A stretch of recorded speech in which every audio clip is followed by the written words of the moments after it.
Jonah was a prophet.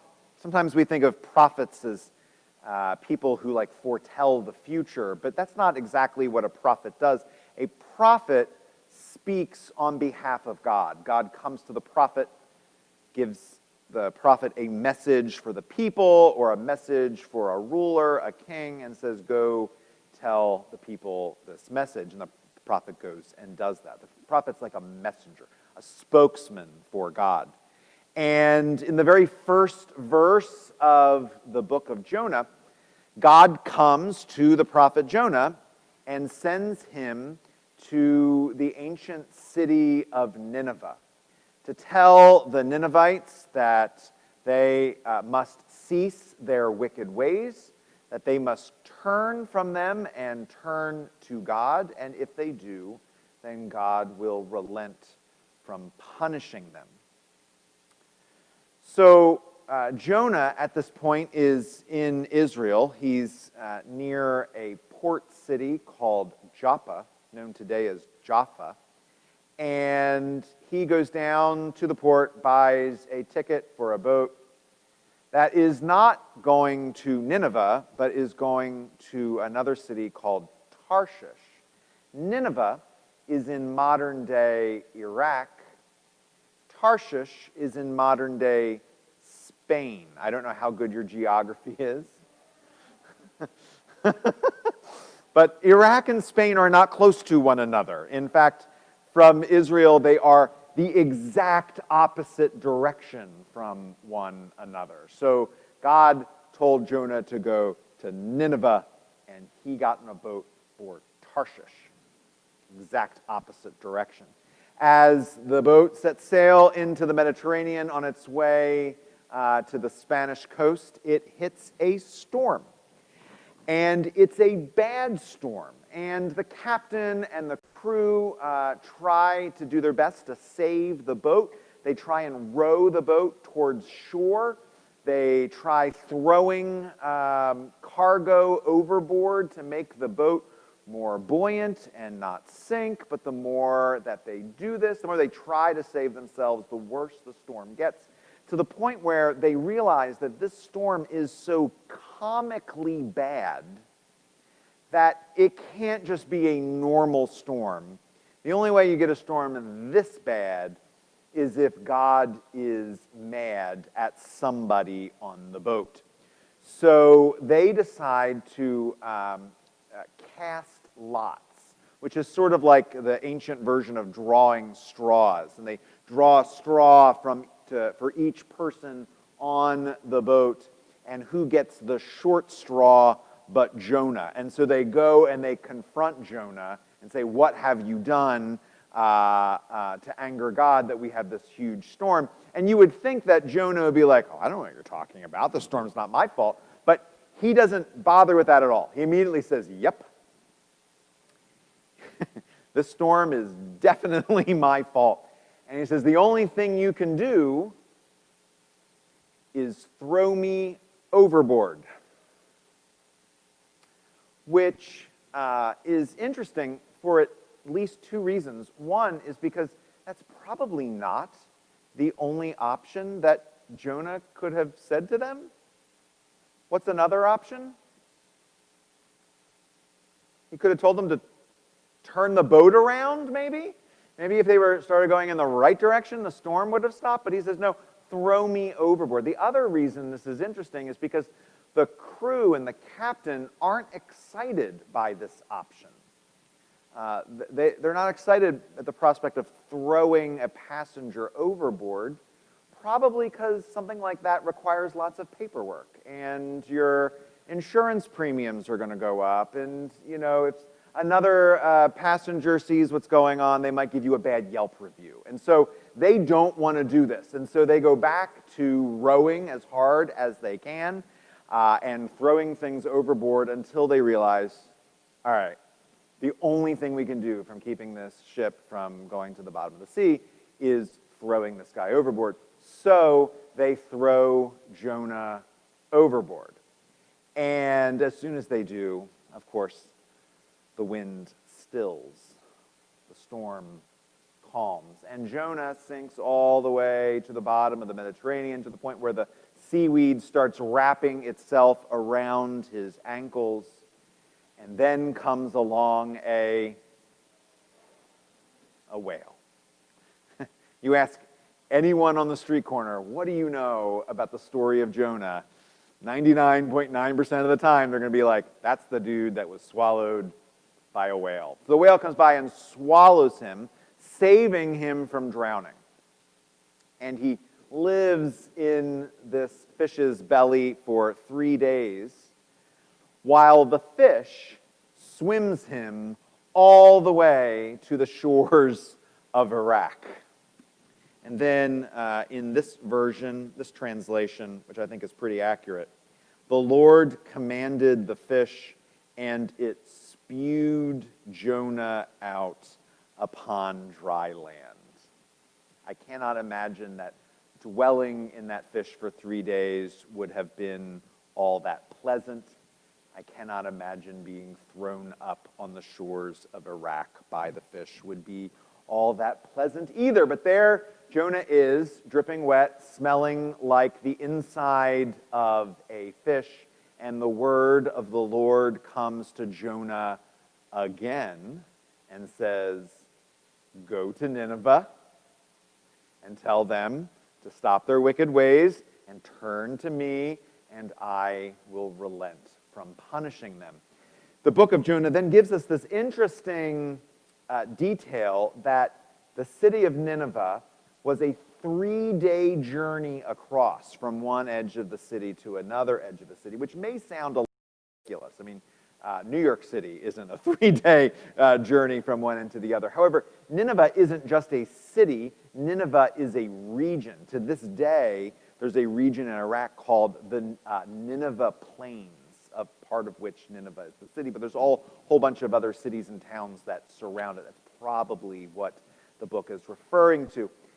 3-day journey. Then the book of Jonah tells us that Jonah walked 1 day's journey into Nineveh. 3-day journey. He walks 1 day. He's a third of the way into the city. He's a full half day's journey from the center of Nineveh. He's still in the suburbs. He's still on the outskirts. But it's there that he stops and he says, and I quote, 40 days more and Nineveh will be overthrown. Doesn't say anything about God. Doesn't say anything about returning from their wicked ways and turning towards God, and perhaps God will relent. 40 days more and Nineveh will be overthrown. In Hebrew, it's 4 words. As we saw in today's lesson, after these 4 words are uttered, a third of a way into the city, spoken by a prophet who smells like the inside of a fish, the entire city turns, repents. The king calls for a period of fasting where every living creature, human and animal in the city, is to fast. They don sackcloth and ashes. They turn from their wicked ways and they turn to God. In this moment, Jonah becomes the most successful prophet of the entire Old Testament. Prophets, by and large, in their ministry as a prophet, were generally ignored. The prophet would go to the king or the people and say, hey, stop what you're doing. God wants you to stop this. They would say, get out of here. We don't want to listen to that. I want to keep doing whatever I'm doing. No one listened to prophets. But here, Jonah, in 4 words, on the outskirts of the town, turns an entire city around. And the very next verse, after God forgives them and relents from punishing them and receives them back into his own, the very next verse, the first verse of chapter 4, this displeased Jonah greatly, and he was grieved. So all of a sudden, we are confronted with the reason why Jonah went in the exact opposite direction, and why Jonah asked to be thrown overboard, and why he only walked a third of the way into the city, and why he only said 4 words. He didn't want the Ninevites to come into the good graces of God. Jonah wanted them to be punished. He wanted them to be destroyed. Such was the hatred that boiled in Jonah's heart for these people that he didn't want anything good to befall them. The story is not over. Jonah says, that is why I fled beforehand to Tarshish, for I know that you are a compassionate and gracious God, slow to anger and abounding in kindness, renouncing punishment. Like, I knew you were going to do this, God, because I know this is the kind of God you are. You like to forgive people, but I didn't want these people forgiven. The very end of the story of Jonah oftentimes gets forgotten, but I think it's key to understanding what the story is all about. Jonah goes up onto a high hill overlooking the Nineveh plain so he can watch all of these people reveling in God's grace, and he's very upset, and it's very hot, and miraculously, God provides Jonah a little shrub, a little tree, a little vine spurts up out of the ground that provides Jonah some shade. And so he sits under the shade of this little viney tree, and he really likes this little tree. But then the next morning, God provides a worm, and the worm comes and eats the whole tree up. And then there's a wind which blows the last remaining bits of the tree away. And then Jonah is very upset and very angry. And he says, he begged for death, saying, I would rather die than live. God said to Jonah, are you so deeply grieved about the plant? Yes, he said, so deeply that I want to die. Do you see this picture of this like petulant little child who just didn't get his way, and he just falls in love with this tree, and then the tree goes, and he's upset about that? The very closing words of the book of Jonah are, the Lord said, you cared about the plant, which you did not work for, and which you did not grow, which appeared overnight and perished overnight. And should not I care about Nineveh, that great city, in which there are more than 120,000 persons who do not yet know their right hand from their left, and many beasts as well?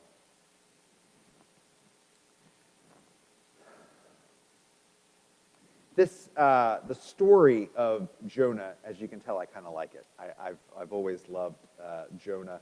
It's a short story. You can go home and read it, the whole thing, in about 15 minutes. In fact, you could probably read it for a shorter time than I just retold it.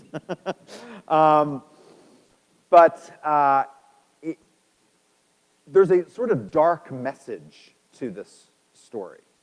It shows what happens when we become so engrossed with our hatred towards our fellow man. It shows how small and petty and sort of pathetic we can become when we allow our hatred to so define us and define our enemies. But the way the story is constructed, I mean, you can tell, even just as I told it, that there's some humor here, right? If you read you get a good commentary on Jonah that sort of goes through the original Hebrew. There are lots of word plays in the book, lots of puns where words mean this, but they also mean that. And so on the surface, there's a certain degree of humor about it, but even in the text itself, it's written with humor in it. I think, and this is just my personal opinion, that the story of Jonah long predated it being written down. I think this is one of those stories of the Bible that were told long before it was read. I kind of imagine this being one of those stories that parents and parents sat around the campfire with their children and their grandchildren telling stories in a world where long before Netflix and Hulu, storytelling was the only real entertainment. And I think this is one of those stories that children and grandchildren probably begged their parents and grandparents, oh, tell us the story of Jonah again. Tell us the story of Jonah.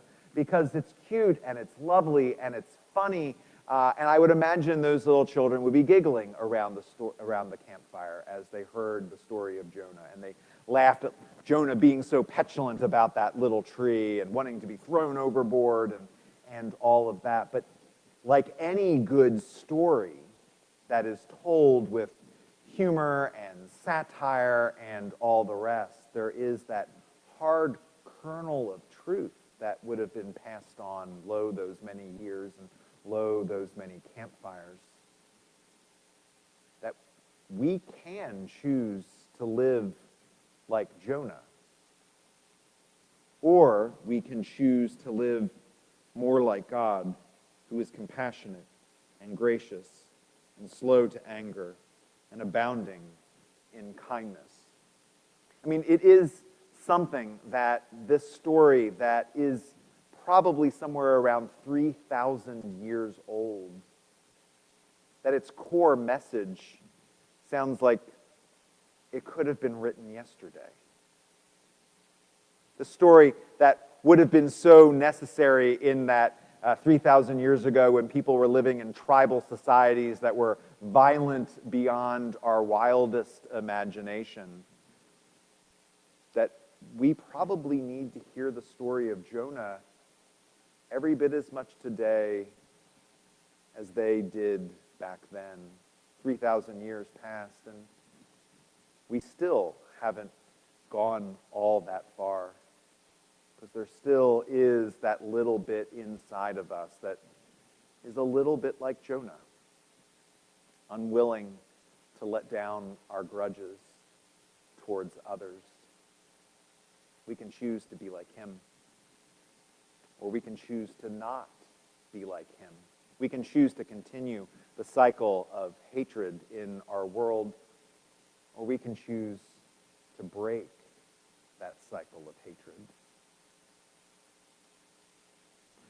I'm not sure this has anything to do with the story at all. I just find it to be fascinating, is that Nineveh, the city and the region, the Nineveh plain, has for the last 2,000 years been a remarkable bastion of the Christian faith. In fact, if you were an Iraqi Christian, chances are you lived in the Nineveh plain.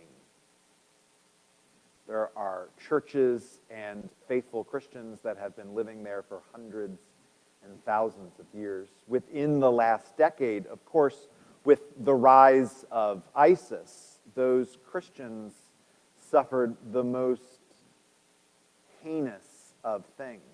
Their clergy were killed.